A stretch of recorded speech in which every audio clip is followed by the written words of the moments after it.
Mandy Bezeredi, and this is my personal finance lesson plan. The class has already done their warm-up activity, and we've discussed the lesson objectives, which are on the board, and we've also viewed an introduction video clip. And now we're about to get started with our activity and class discussion called Are You For Real? Each student is going to get a check register, and at the top it will have what your job is.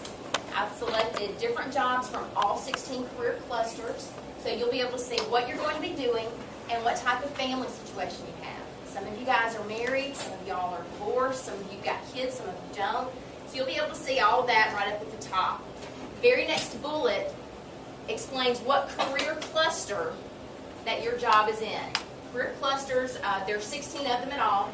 They're nationally recognized as well as recognized by the state of Alabama. And it is just a grouping in which pretty much any job you can think of fits into. The next bullet tells what type of education you've received.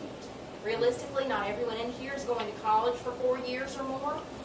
Lots of productive people have jobs that they've gotten technical training, on-the-job training, or training from a community or technical college. The next bullet is your yearly salary. Your yearly salary is an average that I got from the Alabama Department of Industrial Relations. So you guys, on average, that's what this person would receive. People just starting out in this field don't make this much.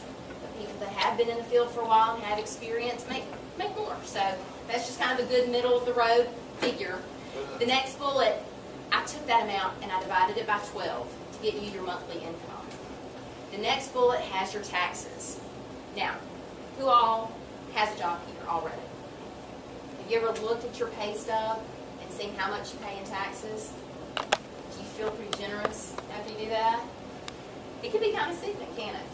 I took what everybody has for their pay, what type of income bracket you're in, and I also used what type of family situation you have, and I figured what taxes you would be paying every month. So I want you all to recognize that, because that's a big difference in what you actually see on that check, but you actually get to use and take home. The very last bullet is your actual monthly pay, and that's the amount that we're going to use this month to pay bills. If you have a spouse that works, I added their monthly pay on there as well, and you can use their pay too, because you guys are in it together, all right? So I'm going to go ahead and pass out your registers. There's no changing, and once everybody has one, I'll get a few of you guys to tell me what you're doing.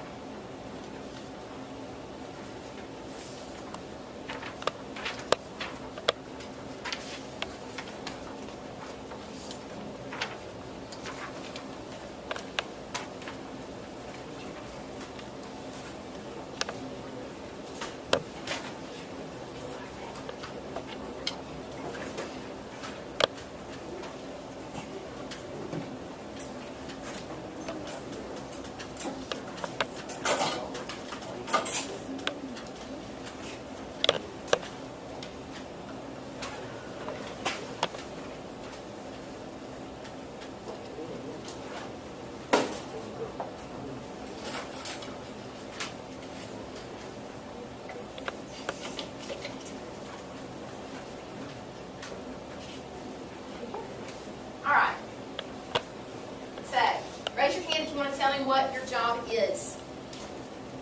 Yes? I'm a cluster hospitality and tourism. All right, you're in the hospitality and tourism cluster. And you're a what? I'm an event planner. You're an event planner. Okay, and that is in the hospitality and tourism cluster. Anybody else? Right here. Commercial photography. Commercial photography. What cluster are you in? Arts, audio, video, technology, and communications. All right, very good. Right here. Lawn maintenance. Lawn maintenance. We need you, right? Am I right? What cluster is that? Human services. Human services. Right here. I'm a chef. A chef. All right, tell me your cluster. Cluster hospitality and tourism. You're the same cluster as the event planner. Y'all both in hospitality and tourism. Anybody right here? How about you? What? You're a welder. All right, what cluster are you in?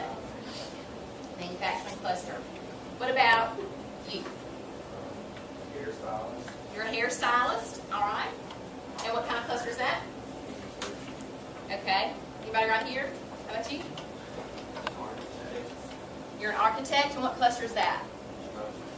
Construction cluster. Okay, very good. So you guys see where you're married? You already got your children named, I'm guessing. Some of you might.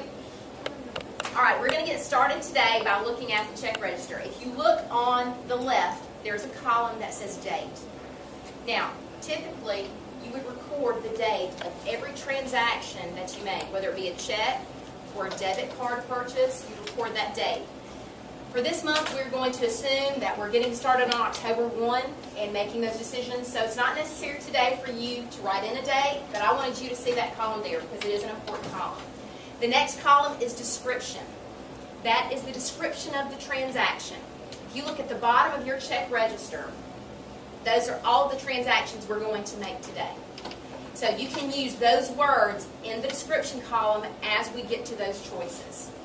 The next one is deposit, and then there's another column for withdrawal. Who can tell me what deposit means? Putting money in. What does withdrawal mean? Taking money out. Now, today, we are only going to get paid once at the beginning of the month. Some jobs, depending on where they are, might get paid weekly. Others might get paid bi-weekly, which is every 2 weeks. But if you work for the state, if you're a good old teacher, like Ms. Jones and myself, you get paid once a month, and you're going to see what it's like to stretch those dollars until the end of the month. The last column is the balance column.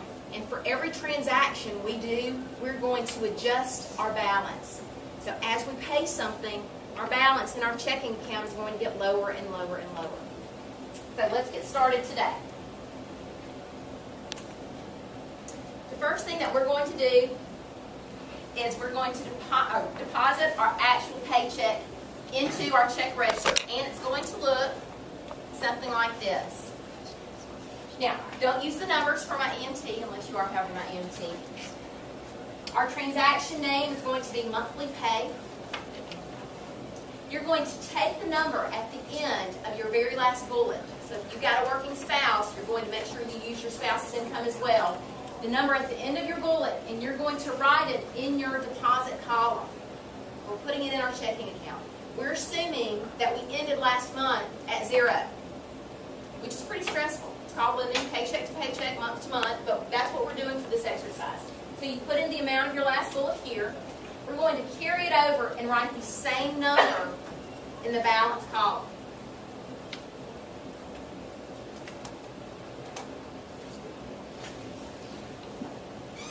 This is basically a checkbook. It is. Yes.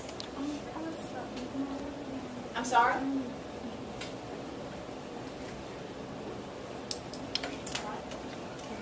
Isn't that right here? It's going to be right there if you look at the board and see. And then you're going to carry it over, and that's going to be your beginning balance. That's going to be monthly pay. Okay, so you guys and Dave Ramsey have already talked about saving and investments. Who can tell me what you remember from that? Raise your hand. You got it? Yes. You should have $1,000 in an emergency fund. Okay, very good. What else do y'all remember? Yes. You should try to accumulate as little debt as possible. Okay, accumulating a little bit is good. Anybody else? Anything specific about investments that you found interesting? All right. Well, one of the first things that we're going to do is something that I feel like is one of the last things that many people do, and that's save money. We're going to save at the beginning of the month before we do anything else. Not only will it be some cushion into that $1,000, like she mentioned, an emergency fund, but when you guys get older, you'll be making decisions about what type of investments you need to make, whether it be for your children's education, or for retirement, or for a rainy day, or for a house, vacation. You'll have lots of decisions to make as far as that goes. But today we are going to save 10% of your take-home pay. 10% of the money that you just put in your balance is what we're going to do next. Now, this is what it looks like in our check register. You're going to take savings. Remember, these are the names of the transactions at the bottom. You'll put savings in the transaction column.